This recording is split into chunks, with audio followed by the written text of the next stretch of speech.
जरूरी सूचना है आप सभी स्टूडेंट्स के लिए। स्टडी फॉर सिविल सर्विसेज का Android app Google play store में आ चुका है, उसको प्लीज तुरंत इंस्टॉल कर लीजिए।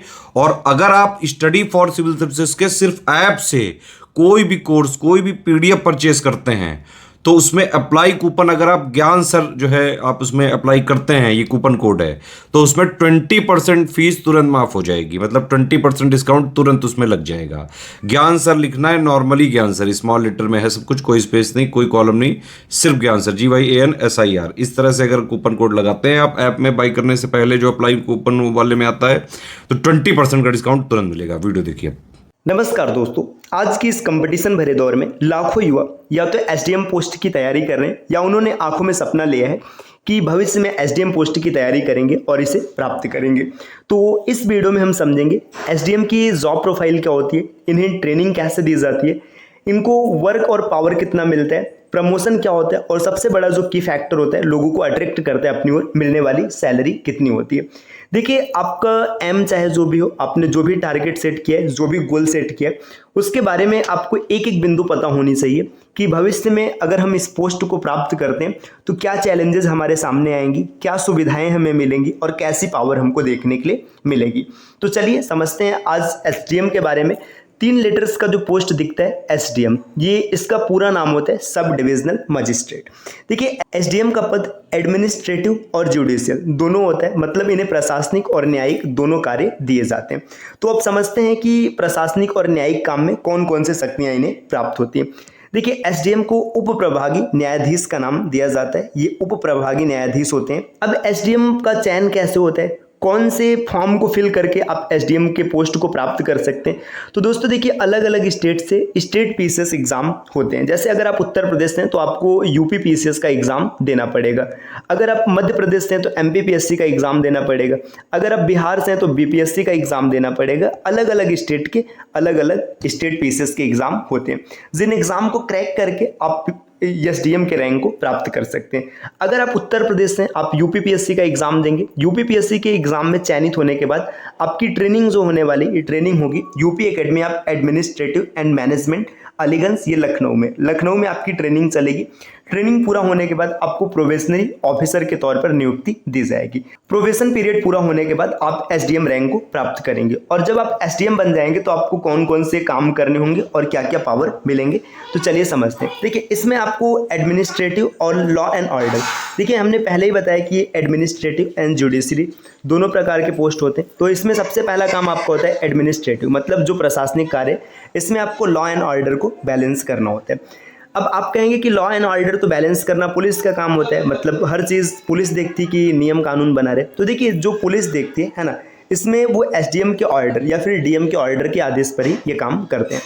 ये देखिए जुडिशियल, मतलब इसमें आपको न्यायिक कार्य भी करना होता है, मतलब जज के तौर पर भी आप काम करेंगे, जो भी मामले आएंगे उनका निपटारा करना होता है। लैंड टैक्स एंड रेवेन्यू, देखिए जितने भी टैक्सेस होते हैं, जो रेवेन्यू होते हैं, ये कलेक्ट करना भी जज का काम होता है। और इसके बाद स्कीम इम्प्लीमेंटेशन, जो भी योजनाएं सरकार के द्वारा जारी की जाती हैं, चाहे केंद्र सरकार की योजनाएं या राज्य सरकार की योजनाएं, इसे लागू करवाना एसडीएम का कार्य होता है। अब इन सब के बाद इसमें सबसे बड़ा फैक्टर है सैलरी, कि सैलरी कितनी मिलती है। तो देखिए, एसडीएम का जो ग्रेड पे होता है ये 5400 होता है ना, ये ग्रेड पे 5400 है। अब ग्रेड पे जो 5400 है तो इसका बेसिक सैलरी होता है 56,100 रुपये, ये बेसिक सैलरी है। इसके बाद इसमें आपको कुछ महंगाई भत्ता मिलता है ना, तो महंगाई भत्ता 38% मिलता है। एचआरए, मतलब एचआरए भी यहाँ पर, ये जो आवास का भत्ता है ये मिलता है। तो इन सबको अगर आप जोड़ देंगे तो आपकी सैलरी 70,000 प्लस चली जाएगी। देखिए, जो एचआरए है ये अलग अलग शहरों के हिसाब से वैरी करती है।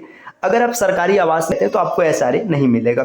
फिर भी अगर आप 56,000 इसको और इसका 38% लेंगे तो आपकी सैलरी 70,000 के अप्रॉक्स पहुंच जाएगी। तो भाई, इन हैंड सैलरी काफ़ी खतरनाक सैलरी 70,000 है ना। और सैलरी से बड़ा यहाँ पे आपको पावर मिलेगा। देखिए, अब इसमें और कौन कौन सी सुविधाएं मिलेंगी, जो और सुविधाएं, इसमें आपको गाड़ी मिलेगी, सरकारी गाड़ी। अभी देखिए, सरकारी गाड़ी की बात करें, अलग अलग शहरों के हिसाब से अलग अलग मिलती है। अभी वर्तमान में आपको बोलेरो देखने के लिए मिल सकते हैं, है ना। कुछ जगह स्कॉर्पियो भी देखने के लिए मिलते हैं, कुछ जगह टाटा की गाड़ी देखने के लिए मिलती है, तो जो पुरानी टाटा चलती थी, है ना। तो देखिए, आपको बोलेरो, स्कॉर्पियो, टाटा की गाड़ी आपको देखने के लिए मिल सकती है। इसके बाद आपको सरकारी आवास मिलेगा बेहतरीन रहने के लिए।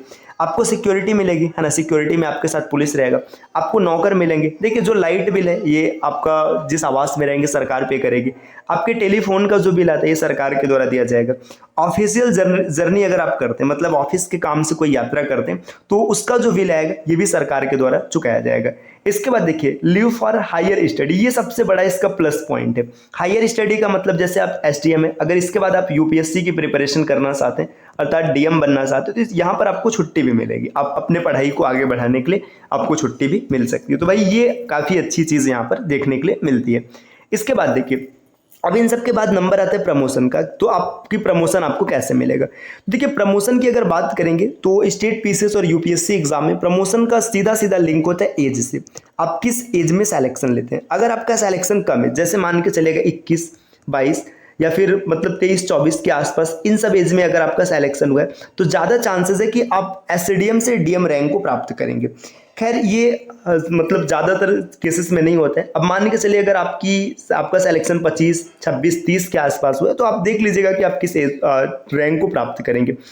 एसडीएम के तौर पर 4 से 5 साल तक ड्यूटी करने के बाद आप एडीएम को प्राप्त करेंगे, एडीएम रैंक आपको मिलेगा, एडिशनल डिस्ट्रिक्ट मजिस्ट्रेट। ये भी काफ़ी तगड़ा पद होता है, इसमें भी सैलरी पावर काफ़ी ज़्यादा होता है। मतलब आप सीधा सीधा डीएम से के संपर्क में आ जाएंगे, मतलब डायरेक्ट आपका डीएम से लिंक हो जाएगा। ऐसे एसडीएम का भी होता है लेकिन एक रैंक आगे की पोस्ट है।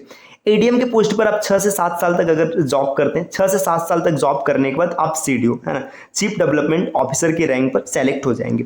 और इसके बाद 10 प्लस मतलब 10 साल 12 साल यहाँ तक ड्यूटी देने के बाद आप डीएम के पद पर सेलेक्ट हो जाएंगे। तो एक एसडीएम डीएम के पद तक भी पहुँच सकता है। तो दोस्तों ये पूरी जानकारी रही एसडीएम के बारे में कि एसडीएम क्या होते हैं, इनकी ट्रेनिंग कैसे होती है, इनकी जॉब प्रोफाइल क्या है, सैलरी क्या है, पावर क्या है। अब बात करते हैं कि आपको प्रिपरेशन कहाँ से करना है। तो दोस्तों यूपी पीसीएस या फिर किसी भी स्टेट पीसीएस एग्जाम के प्रिपरेशन के लिए जो सबसे बेहतरीन सोर्स है ये स्टडी फॉर सिविल सर्विसेज।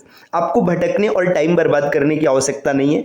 आप हर जगह भटकेंगे लेकिन आपको वो मटेरियल नहीं मिल पाएगा जो आपको एसडीएम रैंक तक पहुंचा सके। ये आपको सिर्फ और सिर्फ मिलेगा study for civil services team के पेड कोर्सेज से। देखिए ये अभी जितनी जानकारी है आरओ एआरओ के बारे में, अगर आप आरओ एआरओ एग्जाम की प्रिपरेशन करना चाहते हैं तो इन इन्फॉर्मेशन को पढ़ सकते हैं और आप जैसा सुटेबल लगे उस कोर्स को आप ज्वाइन कर सकते हैं। ये इलाहाबाद हाई कोर्ट के बारे में। इसके अतिरिक्त स्टेट पीसीएस में अलग अलग state PCS, UP PCS, MP PCS, BPSC, इन सब के कोर्सेज भी चल रहे हैं जिनकी जानकारी आप इन दिए गए नंबर पे कॉल या व्हाट्सएप करके प्राप्त कर सकते हैं। ये नंबर ज्ञान सर का, यहाँ पर आप सिर्फ व्हाट्सएप के माध्यम से जानकारी प्राप्त कर सकते हैं, आपको कॉल नहीं करने। तो जानकारी कैसी लगी कमेंट करके ज़रूर बताइएगा और आपका ड्रीम पोस्ट क्या है ये भी कमेंट करना ना भूलिएगा।